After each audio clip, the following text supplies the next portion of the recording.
Hello everyone, this is Diljot in front of you. I hope ਤੁਸੀਂ ਸਾਰੇ ਠੀਕ ਹੋਵੋਗੇ and ਤੁਸੀਂ ਸਾਰੇ videos ਨੂੰ enjoy ਕਰ ਰਹੇ ਹੋਗੇ. I am Diljot teaching here in Gurukul Infotech Khurali. So today we are going to discuss something about speaking tips. ਜਿਨ੍ਹਾਂ ਬੱਚਿਆਂ ਨੂੰ speaking ਦੇ ਵਿੱਚ problem ਹੁੰਦੀ ਆ ਉਹਨਾਂ ਦੇ ਲਈ ਅੱਜ ਆਪਾਂ ਇੱਕ video ਲੈ ਕੇ ਆਏ ਹਾਂ ਜਿਹਦੇ ਵਿੱਚ ਆਪਾਂ discuss ਕਰਾਂਗੇ ਕੁਝ speaking ਦੀਆਂ tips and tricks. So let's start our video.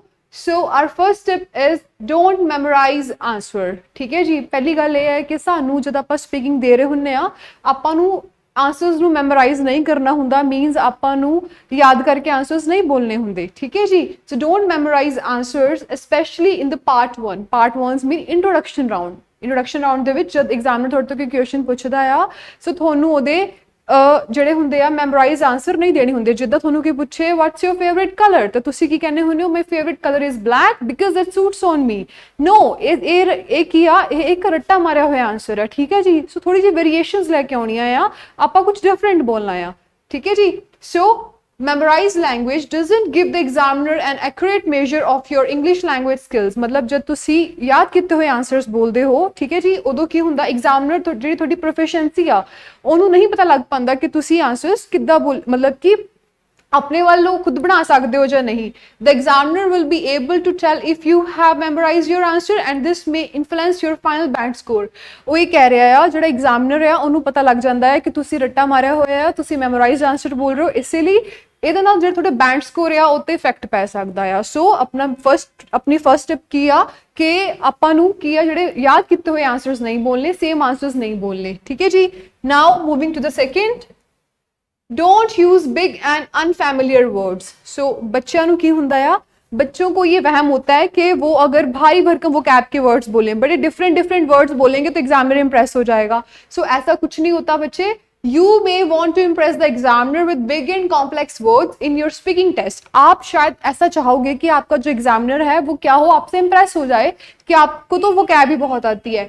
But to be safe avoid using words you are not familiar with. But वो ये कह रहा है कि आप उन वर्ड्स को अवॉइड कीजिए जिनसे आप फैमिलियर नहीं हो, जिसका मतलब आपको ही नहीं पता. ठीक है जी, there is a higher chance of making mistakes by either mispronouncing words और using them in the wrong context. कहते आप ਉਹ ਇਹ ਕਹਿ ਰਿਹਾ ਆ ਇੱਥੇ ਚਾਂਸ ਹੋ ਜਾਊਗਾ, ਇੱਥੇ देयर इज अ ਚਾਂਸ ਕਿ ਤੁਸੀਂ ਜਿਹੜਾ ਵਰਡ ਹੈ ਤੁਸੀਂ ਉਹਦੀ ਪ੍ਰੋਨਾਂਸੀਏਸ਼ਨ ਸਹੀ ਨਹੀਂ ਕਰ ਰਹੇ ਜਾਂ ਫਿਰ ਤੁਸੀਂ ਉਹਨੂੰ ਤੁਹਾਨੂੰ ਉਹਦਾ ਮਤਲਬ ਨਹੀਂ ਪਤਾ. Mistakes can affect your final band score. ਜੇ ਤੁਸੀਂ ਇਦਾਂ ਦੀ ਕੋਈ ਮਿਸਟੇਕ ਕਰ ਦਿੱਤੀ ਆ ਉਹਦੇ ਨਾਲ ਕੀ ਹੋਊਗਾ, it will impact your final band score obviously. So using a range of vocabulary that you know which is relevant to the topic being discussed. So look at the topics in tip 10 making vocabulary list. So वो ये कह रहा है कि अभी जो हम आगे हमारे टिप नंबर 10 पे जब जाएंगे तो आपको एक कुछ टॉपिक्स बताए गए हैं, उन टॉपिक्स के ऊपर आपको थोड़ी सी जो वोकैबुलरी है आप उनके ऊपर प्रिपेयर कर सकते हो. ठीक है जी, which will help you to learn more words and phrases connected to those topic areas, जो आपको हेल्प करेगा कि आप अपनी जो स्पीकिंग है उसे आप इम्प्रूव कर सकते हो थोड़े से वोकैबुलरी के वर्ड डाल करके. बट ट्राई टू अवॉइड जो आपके भारी भरकम वर्ड्स होते हैं ना, कॉपी पेस्ट किए होते हैं आपने इंटरनेट से, तो उन्हें डालना अवॉइड कीजिए. So moving to tip 3rd, use a range of grammatical structure. It means what? When IELTS examiner assesses your speaking skills, they mark you against the following assessment criteria. कहते हैं जब examiner आपकी speaking ले रहा होता है, करा रहा होता है आपसे, तो वो आपकी ये चीज़ें नोटिस करते हैं. फ्लुएंसी एंड कोहेरेंस, भी आप कितने फ्लुएंट हो, कितनी स्पीड से बोल रहे हो, और आप कितने कोहेरेंस मतलब आपके जो आइडियाज़ हैं क्या वो आपस में इंटरलिंक्ड है या नहीं. लेक्सिकल रिसोर्सेज, आपने वोकैबुलरी कितनी डाली है. वोकैबुलरी का मतलब यहाँ पे ये नहीं है कि भारी भरकम वर्ड्स, मीन्स आपने वोकैब सिंपल डाली है बट डाली है. ग्रामेटिकल रेंज एंड एक्यूरेसी, आपके जो टेंसेस वगैरह आप यूज कर रहे हो, सेंटेंस फॉर्मेशन ठीक है या नहीं, और आपकी pronunciation of words. So try and use a range of grammatical structures using complex and simple sentences to express what you want to say. It means कि आपको आपके जो टेंसेस, जो आप सेंटेंसेस यूज कर रहे हो उसमें वेरिएशंस लेके आने की जरूरत है. ये नहीं है कि आप सिर्फ सिंपल टेंस में बोल रहे हो या आप सिर्फ कॉम्प्लेक्स में बोल रहे हो या फिर आप कंपाउंड कॉम्प्लेक्स में बोल रहे हो. सो आपको क्या करना होगा, आपको बैलेंस बनाना होता है अपने जो टेंसेस के जो टाइप्स हैं उसको मिक्स एंड मैच करके. So know your own errors and practice speaking to friends in English और record yourself to see if you can spot errors. So वो ये कह रहा है कि अगर आपको इस चीज़ में प्रॉब्लम्स आती हैं, अगर आपको लगता है कि आप वेरिएशंस नहीं आ रही स्पीकिंग में, तो do record your speaking sessions. Means आपका जो क्यू कार्ड है आप उस पर घर बैठिए, आप उसको खुद अपने फ़ोन पे रिकॉर्ड कीजिए और आफ्टर दैट उसे सुनिए, ठीक है। आपको खुद पता चलेगा कि आप किस तरीके से बोल रहे हो, और आप जो आपकी मिस्टेक्स होंगी, आप इतने कैपेबल होते हो कि आप उन मिस्टेक्स को आप अवॉइड करो नेक्स्ट टाइम के लिए। एक बार आपने बोला, लेट अस सपोज आपने एक बार रिकॉर्ड किया, आपके 10 एरर्स आए, दूसरी बार अगेन उसको रिकॉर्ड करो, फिर आपके 8 आए, देन क्या होगा, धीरे धीरे धीरे करके वो जो आपकी एरर्स हैं वो कम होते जाएंगे। सो if you hear an error, make sure to correct yourself. You are the assessed on your ability to use different grammatical structures accurately. So it's important to practice speaking about the past, the present and the future using correct tense. वो ये कह रहा है, so आपका सही तरीके से बोलना बड़ा ही ज़रूरी है। इसीलिए बच्चों आपको क्या करने की ज़रूरत है, आपको आपके प्रेजेंट में भी लेसन रिकॉर्ड करने की ज़रूरत है, पास्ट वाले भी एंड फ्यूचर वाले भी, ठीक है जी। So do practice at your home by recording your own lessons.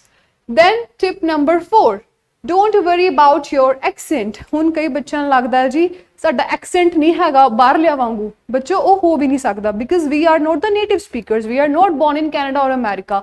अपनी यह मदर टंग नहीं हैगी, ना ही अपनी यह मदर लैंग्वेज आ। सो थोड़ा एक्सेंट चाहे जो भी आ, don't worry about that. With a face-to-face speaking test, the IELTS examiner understands a wide range of accents, so will be able to understand what you say. ਕਹਿੰਦੇ ਆ ਵੀ ਜਦ ਤੁਸੀਂ ਸਪੀਕਿੰਗ ਟੈਸਟ ਦੇ ਰਹੇ ਹੁੰਦੇ ਆ, ਜਿਹੜੇ ਐਗਜ਼ਾਮਨਰ ਹੁੰਦਾ ਆ ਉਹ ਫੈਮਿਲੀਅਰ ਹੁੰਦਾ, ਬਿਕਾਜ਼ ਉਹਨੇ ਉਹ ਇਹ ਤਾਂ ਹੈ ਨਹੀਂ ਉਹ ਤੁਹਾਡੀ ਫਸਟ ਪਾਰਟ ਸਪੀਕਿੰਗ ਲੈ ਰਿਹਾ ਆ, ਜਾਂ you are the only one who wants to give speaking. So ਉਹਦੇ ਕੋਲੇ ਸਵੇਰ ਤੋਂ ਲੈ ਕੇ ਸ਼ਾਮ ਤੱਕ ਹੋਰ ਵੀ ਬਹੁਤ ਬੱਚੇ ਆ ਚੁੱਕੇ ਹੁੰਦੇ ਜਿਨ੍ਹਾਂ ਦਾ ਐਕਸੈਂਟ ਤੁਹਾਡੇ ਵਰਗਾ ਹੀ ਹੁੰਦਾ ਆ, ਠੀਕ ਹੈ। ਸੋ ਉਹ ਫੈਮਿਲੀਅਰ ਹੁੰਦਾ ਤੁਹਾਡੇ ਐਕਸੈਂਟ ਤੋਂ। ਸੋ ਡੋਂਟ ਵਰੀ ਅਬਾਊਟ ਦੈਟ, ਤੁਹਾਨੂੰ ਇਸ ਗੱਲ ਦੀ ਟੈਨਸ਼ਨ ਲੈਣ ਦੀ ਕੋਈ ਲੋੜ ਨਹੀਂ ਹੈਗੀ ਕਿ ਪਤਾ ਨਹੀਂ ਤੁਹਾਡੀ ਜਿਹੜੀ ਲੈਂਗੁਏਜ ਆ ਜਾਂ ਤੁਹਾਡਾ ਜਿਹੜਾ ਟੋਨ ਆ ਤੁਹਾਨੂੰ ਉਹਨੂੰ ਸਮਝ ਆਊਗੀ ਜਾਂ ਨਹੀਂ ਆਊਗੀ। If you can communicate well, then there is nothing to worry about. ਜੇ ਤੁਸੀਂ ਚੰਗੀ ਤਰ੍ਹਾਂ ਗੱਲ ਕਰ ਸਕਦੇ ਹੋ, communicate ਕੀ ਹੁੰਦਾ ਉਹਦੇ ਨਾਲ interact ਕਰ ਸਕਦੇ ਹੋ ਐਗਜ਼ਾਮਨਰ ਦੇ ਨਾਲ, ਤਾਂ ਤੁਹਾਨੂੰ ਚਿੰਤਾ ਕਰਨ ਦੀ ਕੋਈ ਲੋੜ ਨਹੀਂ ਹੈਗੀ। But do be aware of sounds that you have difficulty with and make sure to use stress and intonation, as English is a stress time language. Practice with friends and they will tell you if they can't understand what you are saying. ਕਹਿੰਦੇ ਤੁਹਾਨੂੰ ਇਸ ਚੀਜ਼ ਦੀ tension ਲੈਣ ਦੀ ਲੋੜ ਨਹੀਂ ਹੈਗੀ accent the, but yes do practice at your home, do practice with your friends. ਆਪਣੇ friends ਨਾਲ ਤੁਹਾਨੂੰ ਪ੍ਰੈਕਟਿਸ ਕਰਨ ਦੀ ਜ਼ਰੂਰਤ ਆ, ਤੇ ਉਹਨਾਂ ਨੂੰ ਪੁੱਛੋ ਕਿ ਤੁਸੀਂ ਮੇਰੀ ਗੱਲ ਨੂੰ ਅੰਡਰਸਟੈਂਡ ਕਰ ਪਾ ਰਹੇ ਹੋ ਜਾਂ ਨਹੀਂ ਕਰ ਪਾ ਰਹੇ ਹੋ। ਅਗਰ ਉਹ ਤੁਹਾਨੂੰ ਕਹਿ ਰਹੇ ਆ ਵੀ no we are getting some difficulty in understanding your language, then ਤੁਸੀਂ ਕੀ ਕਰੋ, ਆਪ ਥੋੜੇ ਜਿਹੇ ਇੰਪਰੂਵਮੈਂਟਸ ਲੈ ਕੇ ਆਉਣ ਦੀ ਟਰਾਈ ਕਰੋ। ਬਟ ਯੈਸ ਤੁਹਾਨੂੰ ਇਹਦੀ ਟੈਨਸ਼ਨ ਲੈਣ ਦੀ ਲੋੜ ਨਹੀਂ ਹੈਗੀ, ਬਿਕਾਜ਼ ਐਗਜ਼ਾਮਨਰ ਜਿਹੜੇ ਹੁੰਦੇ ਆ ਇਸ ਚੀਜ਼ ਤੋਂ ਬੜੇ ਚੰਗੀ ਤਰ੍ਹਾਂ ਫੈਮਿਲੀਅਰ ਹੁੰਦੇ ਆ। ਨਾਓ tip 5, pause to think. So there is no harm in taking a brief pause to think about what to say. ਕਹਿੰਦੇ ਇਹਦੇ ਵਿੱਚ ਕੋਈ ਬੁਰਾਈ ਨਹੀਂ ਹੈ ਜੇ ਤੁਸੀਂ ਥੋੜਾ ਜਿਹਾ ਪੋਜ਼ ਲੈ ਵੀ ਲੈਂਦੇ ਹੋ, 5 ਸੈਕਿੰਡ 4 ਸੈਕਿੰਡ 10 ਸੈਕਿੰਡ ਦਾ ਕੁਝ ਸੋਚਣ ਦੇ ਲਈ। We all do it to process questions. You can use phrases to give your time to think during the speaking test. Phrases such as, कहते जो थोड़ा लगता है थोड़ा टाइम की जरूरत है, इफ़ यू थिंक कि आपको अभी आंसर थोड़ा सा ना समझ नहीं आ रहा है ना, इन्फॉर्मेशन कलेक्ट करने की ज़रूरत है, उस टाइम पे आप लोग क्या कर सकते हो, आप कुछ इस तरीके से कुछ फ्रेजेस का यूज़ कर सकते हो, जैसे कि दैट्स एन इंटरेस्टिंग क्वेश्चन। मान लो इससे आपसे कोई क्वेश्चन पूछा, आपको लगता है भी आपको आंसर नहीं आ रहा, तो आप अपने आंसर की स्टार्टिंग ऐसे कर सकते हो, well that's an interesting question. इतने में आपको थोड़ा सा सोचने के लिए टाइम मिल जाएगा। या फिर I have never thought about that, भी मतलब मैंने इसके बारे में कभी सोचा नहीं है, बट ठीक है जी, let me see, that's a good point, that's a difficult question but I will try and answer. हम उसे बोल सकते हो भी ये क्वेश्चन थोड़ा डिफिकल्ट है बट मैं ट्राई करती हूँ इसको आंसर करने की। Well some people say that is the case, however I think, तो आप बता रहे हो भी हाँ जी कुछ लोग ये कहते हैं भी ऐसा भी होता है, बट मुझे जो लगता है that is your answer, let me think about that for a minute. तो आप उसे ये भी कह सकते हो कि है ना ठीक है मुझे 1 मिनट चाहिए इसके बारे में सोचने में। सो इस अगर आप इस तरीके से अपने एग्जामिनर से थोड़ा सा टाइम ले भी लेते हो तो इसमें कोई बुराई नहीं है। Okay, now tip 6, avoid using fillers. कई बच्चे ना लाइक यू नो वेल ये इदा कुछ ज़्यादा ही करते हैं, सो ਆਪਾਂ ਨੂੰ ਇਹ ਚੀਜ਼ਾਂ ਨੂੰ ਅਵੋਇਡ ਕਰਨਾ ਹੈਗਾ। So speak confidently and avoid using filler words. ਤੁਹਾਨੂੰ ਜਿਹੜੇ ਬੋਲਣ ਦੀ ਲੋੜ ਆ, ਨਰਵਸ ਹੋ ਕੇ ਨਹੀਂ ਬੋਲਣਾ, ਕੌਨਫੀਡੈਂਟ ਹੋ ਕੇ ਗੱਲ ਕਰਨ ਦੀ ਜ਼ਰੂਰਤ ਆ। We generally use fillers when we don't know what to say. ਆਪਾਂ generally ਇਦਾਂ ਦੇ ਕੰਮ ਉਦੋਂ ਕਰਦੇ ਹਾਂ ਜਦ ਸਾਨੂੰ ਨਹੀਂ ਪਤਾ ਹੁੰਦਾ ਕਿ ਆਪਾਂ ਕੀ ਕਹਿਣਾ ਆ। So however, this shows the examiner that you can't access the appropriate language or ideas. So it's important to avoid them and use the phrases we gave you in the tip 5. ਕਹਿੰਦੇ ਵੀ ਇਹਨਾਂ ਜਿਹੜੇ ਤੁਸੀਂ ਇਹ ਵਾਲੇ ਫਿਲਰਸ use ਕਰਦੇ ਹੋ ਇਹ ਇੱਕ ਨੈਗੇਟਿਵ ਇੰਪੈਕਟ ਪਾਉਂਦੇ ਆ ਆਪਣੇ ਐਗਜ਼ਾਮਨਰ ਤੇ। ਸੋ ਜਿਹੜਾ ਆਪਾਂ ਤੁਹਾਨੂੰ ਪਿਛਲੇ ਪੁਆਇੰਟ ਦੇ ਵਿੱਚ ਤੁਹਾਨੂੰ ਇਹ ਫਰੇਜ਼ਸ ਦੱਸੇ ਸੀ, ਤੁਸੀਂ ਇਹ ਫਰੇਜ਼ਸ ਯੂਜ਼ ਕਰ ਸਕਦੇ ਹੋ instead of using these phrases like well like that, ਠੀਕ ਹੈ ਜੀ। ਐਗਜ਼ਾਮਨਰ ਤੇ ਵਧੀਆ ਇੰਪੈਕਟ ਨਹੀਂ ਪਾਉਂਦਾ। Now tip number 7, extend your answers. It means what? Try and answer the examiner's question in full. मतलब कि ऐदा नहीं आ examiner ने पूछा do you like vegetable, ਤੁਸੀਂ ਬੋਲਦਾ yes, what is this, ਕੀ ਹੈ ਤੁਹਾਨੂੰ ਆਪਣੇ ਜਿਹੜਾ ਆਨਸਰ ਆ ਥੋੜਾ ਜਿਹਾ ਉਹਨੂੰ ਐਕਸਟੈਂਡ ਕਰਨਾ ਪੈਣਾ, ਠੀਕ ਹੈ ਜੀ। Extend your answer and don't wait for the examiner to prompt you with a question. Wait ਨਾ ਕਰੋ ਕਿ ਐਗਜ਼ਾਮਨਰ ਤੁਹਾਨੂੰ ਹੋਰ ਕੀ ਕੁਐਸਚਨ ਪੁੱਟ ਕਰੇ, ਤੁਸੀਂ ਆਪਣੀ ਪੂਰੀ ਜਸਟੀਫਿਕੇਸ਼ਨ ਦਿਓ ਆਪਣੇ ਆਨਸਰ ਦੇ ਵਿੱਚ। when your answers are short, ਜਦ ਤੁਹਾਡੇ ਆਨਸਰਸ ਕੀ ਹੁੰਦੇ ਆ ਸ਼ੋਰਟ ਹੁੰਦੇ ਆ, this shows the examiner that you cannot talk in detail about a topic। ਉਹ ਆਪਾਂ ਨੂੰ ਇਹ ਸ਼ੋ ਕਰਦਾ ਆ ਕਿ ਜਿਹੜਾ ਐਗਜ਼ਾਮਨਰ ਨੂੰ ਐਦਾਂ ਲੱਗਦਾ ਕਿ ਤੁਸੀਂ ਕਿਸੇ ਟੌਪਿਕ ਦੇ ਉੱਪਰ ਡਿਟੇਲ ਦੇ ਵਿੱਚ ਗੱਲ ਨਹੀਂ ਕਰ ਸਕਦੇ। So if the examiner says why, they are prompting you to give a reason for your answer and to extend more fully. It means ਉਹ ਤੁਹਾਡੇ ਤੋਂ ਐਕਸਪੈਕਟ ਕਰ ਰਿਹਾ ਆ ਕਿ ਤੁਸੀਂ ਹੋਰ ਬੋਲੋ ਉਸ ਟੌਪਿਕ ਦੇ ਉੱਪਰ, ਠੀਕ ਹੈ ਜੀ। ਐਗਜ਼ਾਮਨਰ ਤੁਹਾਡੇ ਆਨਸਰ ਤੋਂ ਸੈਟਿਸਫਾਈਡ ਨਹੀਂ ਹੋਇਆ, ਉਹਨੂੰ ਐਦਾਂ ਲੱਗ ਰਿਹਾ ਆ ਕਿ ਤੁਸੀਂ ਪ੍ਰੋਪਰਲੀ ਆਨਸਰ ਨਹੀਂ ਦੇ ਪਾ ਰਹੇ, ਐਕਸਪਲੇਨ ਨਹੀਂ ਕਰ ਪਾ ਰਹੇ। ਸੋ ਆਪਾਂ ਨੂੰ ਕੀ ਜ਼ਰੂਰਤ ਹੈ ਕਿ ਆਪਾਂ ਬਿਲਕੁਲ ਟੂ ਦਾ ਪੁਆਇੰਟ ਆਨਸਰ ਨਹੀਂ ਬੋਲਣੇ, ਥੋੜਾ ਜਿਹਾ ਐਲੈਬੋਰੇਟ ਕਰਨਾ ਆ, ਬਿਕਾਜ਼ ਇਹ ਤੁਹਾਡੀ ਇੱਕ ਆਮ ਬੋਲਚਾਲ ਹੋ ਰਹੀ ਹੈ। This is not any interview, ਕੋਈ ਇੰਟਰਵਿਊ ਨਹੀਂ ਹੈਗੀ, ਇਹ ਤੁਹਾਡੇ ਨਾਲ ਕਨਵਰਸੇਸ਼ਨ ਕਰਨਾ ਚਾਹ ਰਿਹਾ ਐਗਜ਼ਾਮਨਰ। ਜਿੱਦਾਂ ਆਪਾਂ ਪੰਜਾਬੀ 'ਚ ਕਿਸ ਨਾਲ ਗੱਲਬਾਤ ਕਰਦੇ ਹਾਂ, ਉਹ ਤੁਹਾਡੇ ਨਾਲ ਇੰਗਲਿਸ਼ 'ਚ ਕਰਨਾ ਚਾਹ ਰਿਹਾ। ਸੋ ਥੋੜਾ ਜਿਹਾ ਨੈਚੁਰਲ ਰੱਖੋ, ਥੋੜਾ ਜਿਹਾ ਆਪਣੇ ਆਨਸਰਸ ਨੂੰ ਐਕਸਟੈਂਡ ਕਰੋ। Now tip number 8, smiling helps pronunciation. ਜੇ ਤੁਸੀਂ ਸਮਾਈਲ ਕਰੋਗੇ ਤੁਸੀਂ ਵਰਡਸ ਦੀ ਜਿਹੜੀ ਪ੍ਰੋਨਾਂਸੀਏਸ਼ਨ ਆ ਉਹ ਸਹੀ ਹੋਊਗੀ ਤੁਹਾਡੇ। ਸਮਾਈਲਿੰਗ ਕੈਨ ਹੈਲਪ ਕਾਮ ਯੋਰ ਨਰਵਸ। ਜੇ ਤੁਸੀਂ ਸਮਾਈਲ ਕਰੋਗੇ, ਜੇ ਤੁਸੀਂ ਨਰਵਸ ਵੀ ਹੋ ਰਹੇ ਹੋ ਤਾਂ ਤੁਹਾਡੀ ਨਰਵਸਨੈਸ ਨੂੰ ਕਾਮ ਕਰੂਗਾ, which in turn helps your pronunciation. Make sure to and clearly opening your mouth. ਕਹਿੰਦੇ ਵੀ ਤੁਸੀਂ ਨਾ ਇਹ ਸ਼ੋਰ ਕਰੋ ਕਿ ਜਿਹੜਾ ਤੁਸੀਂ ਆਪਣਾ ਮਾਊਥ ਹੈ ਕਲੀਅਰਲੀ ਓਪਨ ਕਰ ਰਹੇ ਹੋ ਜਦ ਤੁਸੀਂ ਕੁਝ ਬੋਲਦੇ ਆ। wide enough so that sounds come out clearly। ਕਈ ਬੱਚੇ ਕੀ ਹੁੰਦੇ ਆ ਮੂੰਹ ਦੇ ਵਿੱਚ ਬੋਲਦੇ ਰਹਿੰਦੇ, ਸਮਝ ਹੀ ਨਹੀਂ ਆ ਰਿਹਾ ਐਕਚੁਅਲ ਚ ਬੋਲਣਾ ਕੀ ਚਾਹੁੰਦੇ ਆ। ਸੋ ਆਪਾਂ ਇਹ ਚੀਜ਼ ਅਵੋਇਡ ਕਰਨੀ ਹੈ, ਆਪਾਂ ਸਮਾਈਲ ਕਰਕੇ ਬੋਲਣਾ ਆ, ਠੀਕ ਹੈ ਜੀ, ਤਾਂ ਕਿ ਜਿਹੜਾ ਤੁਹਾਡਾ ਪ੍ਰੋਪਰਲੀ ਜੋ ਤੁਹਾਡਾ ਮਾਊਥ ਜਿਹੜਾ ਹੈ ਓਪਨ ਅਪ ਹੋ ਸਕੇ, ਜਿਹੜੇ ਤੁਸੀਂ ਵਰਡਸ ਬੋਲਣਾ ਚਾਹੁੰਦੇ ਹੋ ਕਲੀਅਰਲੀ ਜਿਹੜਾ ਹੈਗਾ ਐਗਜ਼ਾਮਨਰ ਨੂੰ ਆਡੀਬਲ ਹੋ ਸਕਣ ਉਹ। When we smile, our mouth is bigger and the tone of our voice is more friendly। ਕਹਿੰਦੇ ਜਦ ਆਪਾਂ ਸਮਾਈਲ ਕਰਦੇ ਆ ਆਪਣਾ ਜਿਹੜਾ ਫੇਸ ਹੈ ਪੂਰੀ ਤਰ੍ਹਾਂ ਓਪਨ ਅਪ ਹੋ ਸਕਦਾ ਆ ਐਂਡ ਜਿਹੜੀ ਟੋਨ ਆਪਾਂ ਯੂਜ਼ ਕਰਦੇ ਹਾਂ ਜ਼ਿਆਦਾ ਫਰੈਂਡਲੀ ਹੁੰਦੀ ਹੈ, ਠੀਕ ਹੈ ਜੀ। So using clear enunciation and tone will show the examiner that you can use a range of pronunciation features। ਕਹਿੰਦੇ ਜਦ ਤੁਸੀਂ ਕੀ ਕਰਦੇ ਹੈਗੇ ਹੋ ਸਮਾਈਲ ਕਰਕੇ ਬੋਲਦੇ ਹੋ ਤੇ ਇਟ ਮੀਨਸ ਐਗਜ਼ਾਮਨਰ ਨੂੰ ਵੀ ਤੁਹਾਡੀ ਜਿਹੜੀ ਸਪੀਕਿੰਗ ਆ ਉਹਨੂੰ ਪਤਾ ਲੱਗਦਾ ਆ ਕਿ ਤੁਸੀਂ ਅੱਛਾ ਬੋਲ ਪਾ ਰਹੇ ਹੋ। All right, now tip number 9, don't speak in a monotone but it means, ਠੀਕ ਹੈ। ਕਈ ਬੱਚੇ ਕੀ ਹੁੰਦੇ ਆ ਉਹਨਾਂ ਦਾ ਜਿਹੜਾ ਗੱਲ ਕਰਨ ਦਾ ਲਹਿਜ਼ਾ ਹੁੰਦਾ ਇੱਕ ਤਰੀਕੇ ਦਾ ਹੀ ਹੁੰਦਾ ਆ, ਠੀਕ ਹੈ, ਵੇਰੀਏਸ਼ਨਸ ਨਹੀਂ ਹੁੰਦੀਆਂ, ਉਹ ਬੜੀ ਬੋਰਿੰਗ ਸਪੀਕਿੰਗ ਹੁੰਦੀ ਆ ਉਹ। Sometimes when we speak, we produce a flat sound, a monotone with little variation। कहते जब कई बार ऐसा होता है जब हम बोलते हैं ना तो हम सिर्फ फ्लैट साउंड से बोल रहे हैं, एक ही टोन में, कोई अप्स एंड डाउन्स नहीं है, कोई वेरिएशंस नहीं है। This makes it more difficult to express what you say and makes it more difficult for the listener to identify what parts of your message are important। तो इससे क्या होता है एग्जामिनर को ना पता नहीं चल पाता कि आप जो बात कह रहे हो उसमें इंपॉर्टेंट पॉइंट्स क्या है और इसमें जो है अनइम्पॉर्टेंट क्या है, क्योंकि आपकी टोन बिल्कुल ही सेम है। कई बार क्या होता है जब हम क्लास में भी स्पीकिंग करा रहे होते हैं, बच्चे को क्वेश्चन पूछा tell me something about yourself, और जब वो एंड करते हैं ना तो वो लगता ही नहीं है कि उनकी स्पीकिंग एंड हो गई है, क्योंकि ऐसा लग रहा होता है एग्जामिनर एक्सपेक्ट कर रहा होता है कि बच्चा अभी और बोलेगा, क्योंकि उनकी टोन ही बिल्कुल सेम होती है। तो हम डिफरेंशिएट नहीं कर पा रहे कि वो उन्होंने एंड किया है या वो बोलना चाह रहा है। और सो putting emphasis on certain words and posing its sections in your speech can make your conversation with the IELTS examiner more engaging।